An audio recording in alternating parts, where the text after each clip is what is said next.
Halo semua, selamat datang di channel Muhammad Iqbal Pratama. Pada video kali ini kita akan coba review Daihatsu New Sirion. Nah, mobil ini mengalami facelift di tahun 2022 ini dan perubahannya juga cukup banyak di sini dibandingkan di tahun 2020 yang lalu. Nah, di bagian depan sini bisa dilihat banyak elemen yang berubah, terutama di bagian lampu, grill dan juga bumper di bagian sini. Kali ini Sirion itu tersedia hanya dua varian dan kedua varian itu hanya tersedia untuk transmisi otomatisnya, dan transmisinya pun sekarang itu berubah. Nanti kita lihat detailnya di bagian mesin. Dari depan sini kalian bisa lihat untuk bagian headlamp lampunya ini sudah menggunakan full LED, mulai dari lampu dekat, lampu jauh, dan juga untuk bagian senya sini sudah menggunakan LED. Tapi memang kalau yang versi sekarang itu nggak ada lagi yang namanya fog lamp. Di bagian sini kalau yang versi Malaysia itu ada DRL di bagian sini. Tapi untuk yang versi Indonesia itu nggak ditaruh DRL di bagian sini. Jadi kelihatan bumpernya itu terlihat lebih simple dan juga lebih sporty. Di bagian bumper bawah sini dia ada lip spoiler. Dia diwarnai dengan clear berwarna hitam gloss dan juga ada aksen silver di bagian bawah. Grillnya sekarang lebih lebar ya dibandingkan yang sebelum facelift. Jadi di sini aksen chrome-nya juga dibuat lebih minimalis dan terlihat sekali di bagian depan sini dirubah oleh Daihatsu menjadi kesannya tuh lebih sporty lagi mobilnya. Nah, dari sini kita bisa lihat bahwa perubahan yang dilakukan oleh Sirion ini sangat positif di yang facelift kali ini. Tapi memang untuk yang Sirion kali ini dia belum menerapkan platform terbaru dari Daihatsu, yaitu di NGA seperti yang digunakan di Rocky dan juga di All New Xenia yang paling baru. Nah, dari depan bisa dilihat banyak sekali perubahan yang sangat signifikan. Kita lihat dari bagian samping. Kalau dari bagian samping sini nggak terlalu banyak perubahannya, jadi bisa dilihat hampir sama seperti yang sebelum facelift. Bahkan untuk desain velgnya saja dia tetap sama ya.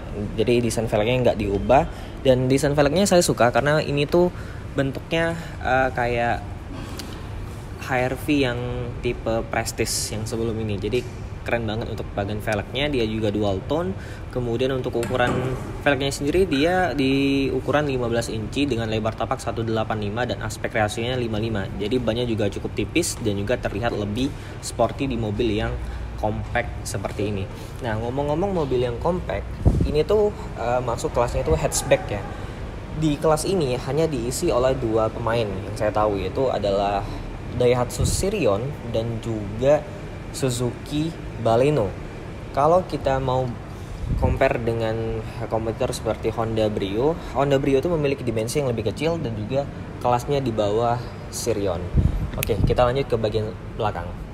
Oke, di bagian belakang sini sama seperti di bagian samping, perubahannya minor banget ya. Jadi nggak terlalu kelihatan perbedaannya dengan yang sebelum facelift. Yang berbeda adalah di bagian bumper belakang, karena dia mengikuti bahasa desain bumper yang ada di depan. Ada satu garis tegak seperti ini yang terlihat itu lebih sporty dibandingkan yang bumper sebelum facelift. Kalau kita lihat ya, di sini dia juga cukup lengkap. Mulai dari bagian atasnya dia sudah menggunakan antena yang model Sharfin, kemudian ada spoiler. Kemudian di sini ada head mounted stop lamp, ada rear defogger di bagian belakang, wiper juga ada, dan di sini pun terdapat satu buah kamera mundur di bagian belakang, ditaruh di bagian dekat plat nomor. Nah, kalau kita buka bagasinya, ini ukuran bagasinya memang gak seluas seperti misalnya Toyota Yaris, kemudian Honda City Hatchback yang memang notabene kelasnya itu di atas Daihatsu Sirion.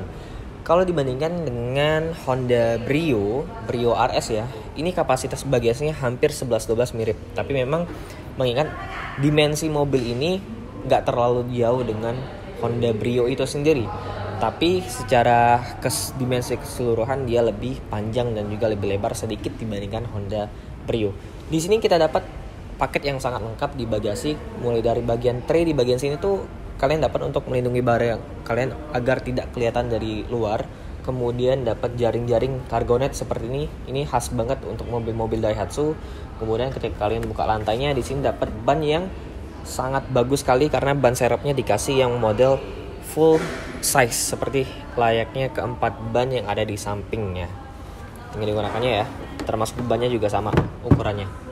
Oke, sekarang kita coba lihat mesinnya, karena memang di mesinnya nggak ada perubahan yang signifikan, tapi transmisinya itu berubah secara signifikan. Oke, sekarang kita coba lihat mesinnya.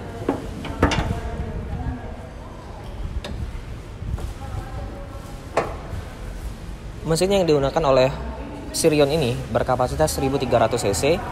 Dia penggerak roda depan. Untuk tenaganya ini masih di bawah 100 HP ya. Dia 95 HP dan torsinya hanya 121 Nm.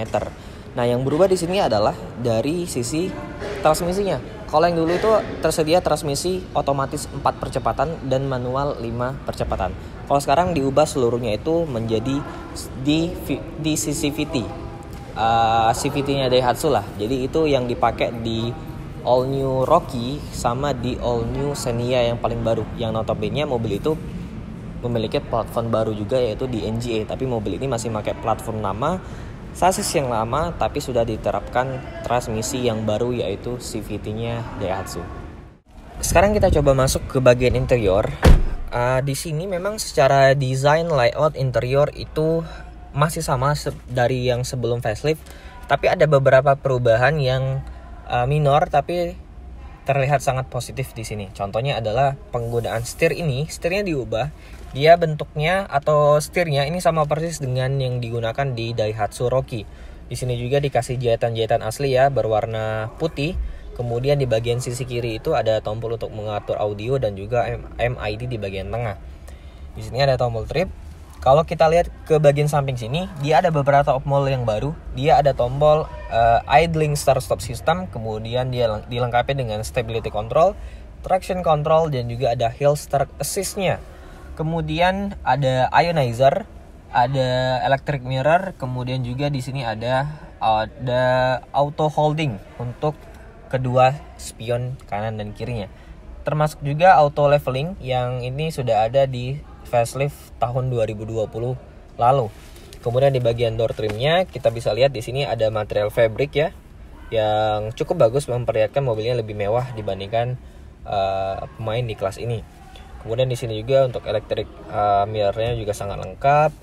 Kemudian hal yang baru lagi, lampunya seperti yang di depan tadi, lampunya sudah pakai LED dan juga dilengkapi dengan sistem yang auto.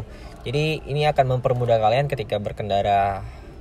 Jadi nggak usah atur-atur lagi yang namanya headlamp. Jadi lampunya sudah pakai sistem yang otomatis. Kita lihat dari sisi MID. Dari MID ini terlihat dia itu mirip banget MID-nya dengan All New Xenia yang paling baru. Jadi instrumen clusternya ada MID besar di tengah, ada sistem yang ini bisa memperlihatkan pintu kanan atau kiri itu terbuka dan segala macamnya bisa dilihat di situ. Dan speedometernya ada tachometer di sebelah kanan dan juga RPM-nya itu ada di sebelah kiri. Jadi terlihat benar-benar mobil ini didesain untuk mengarah ke sporty. Ke bagian tengah sini head unitnya juga diubah ya. Dia pakai head unit yang saya rasa ini sama dipakai di Rocky dan juga Xenia, karena memang menu-menunya layoutnya sama banget. Di sini juga dia support Android Auto dan juga Apple CarPlay. Setting-settingnya juga sama, hampir sama. Jadi ini saya bisa bilang bahwa head unitnya itu sama persis dengan Rocky dan juga Xenia yang paling baru. Ke bagian bawah lagi, di sini ditambah satu buah fitur baru, yaitu untuk indikator safety belt. Kemudian ada door pintu untuk mengunci pintu, ada sensor parkir belakang, dan ada panel AC yang pakai layar digital, tapi belum auto climate control ya. Pengaturan suhunya itu cuma pakai bar, jadi belum pakai suhu. Tapi yang sangat bagus di sini, yang nggak dipunyain malah di Avanza, Veloz ataupun Xenia baru, Rocky, itu nggak ada mode semburan AC. Di sini ada. Jadi arah ke kepala, kemudian ke kaki, ke defogger belakang pun ada. Jadi mode AC itu sangat lengkap di sini. Termasuk front defogger, rear defogger, mobil ini sangat lengkap. Jadi bisa dibilang ini adalah salah satu mobil Daihatsu yang punya pengaturan AC sangat lengkap dibandingkan yang mobil-mobil Daihatsu yang paling baru sekarang. Ke bagian bawah lagi, di sini ada soket 12 volt ya. Tapi memang saya nggak tahu kenapa ini dibuat yang modelan lighter seperti ini. Tapi ini bukan lighter, dia cuma tutupan biasa. Di sini ada lubang USB.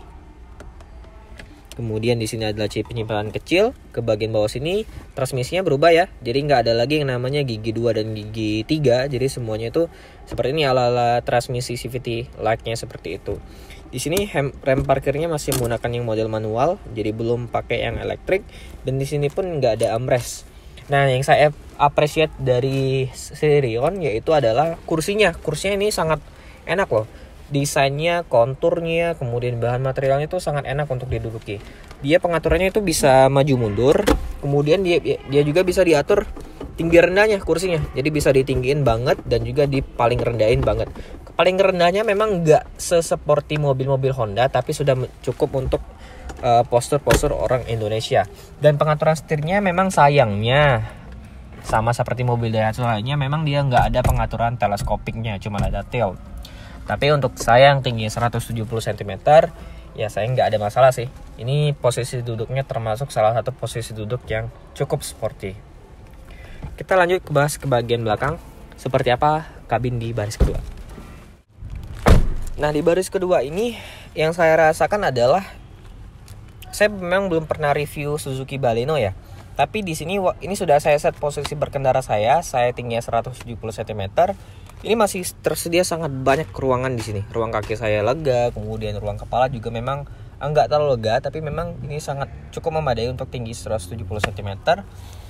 Dan ini pun ini nggak bisa di reclining lagi ya. Ini sandarannya fix seperti ini. Tapi jika dibandingkan dengan Honda Brio RS, ini kabin belakangnya lebih luas daripada mobil itu. Kalau kelengkapan fitur yang kalian dapat, door trim sama material yang kalian dapat, ada material fabricnya di bagian sini. Kemudian kalau di bagian konsol tengah sini dia cuman ada 2 buah cup holder untuk taruh minuman. Kalau di tengah nggak ada armrest, tapi untuk safety belt ini jarang-jarang loh. Mobil Daihatsu itu safety belt di baris keduanya itu ada yang 3 buah. Jadi ini dapat 3 titik mulai dari penumpang kanan kiri dan juga di bagian tengahnya. Kalau kita coba duduk tengah, memang ini minusnya nggak ada headrest ya. Kalau duduk di tengah, ruang kaki aman, sandarannya juga empuk, tapi memang minusnya nggak ada headrest untuk menopang kepala kalian. Kalau lampunya ini masih halogen ya, sama di depan juga masih halogen, jadi belum pakai yang LED. Oke. Jadi bagaimana kesimpulan dari Daihatsu New Sirion ini? Well, ini adalah mobil yang menurut saya menarik sekali karena memang harganya itu sangat kompetitif untuk di kelasnya. Harganya itu di kisaran 220 juta sampai 230 jutaan. Itu kalau saya nggak salah ya, nanti saya taruh harga di bawah sini. Kalian bisa lihat harganya antara kedua tipe itu beda hampir 10 jutaan, dan kalian akan dapat fitur yang sangat lengkap untuk rentan harga 200 jutaan, 200 juta kecil ya itu. Fiturnya lengkap, kemudian desain mobilnya juga sangat sporty, modern, bahkan bisa disandingkan dengan Toyota Yaris, bahkan desainnya seperti ini. Kalau kita anggap ini adalah pesaing dari Honda Brio, ini jelas kelasnya di atas Brio ya, dari kelengkapan fitur, desain eksterior maupun interiornya. Oke, terima kasih buat semua yang nonton video ini dari awal sampai akhir. Kalau kalian ingin tanya-tanya tentang produk Daihatsu, bisa langsung kontak marketing yang ada di deskripsi di bawah. Sampai jumpa di video selanjutnya. Goodbye.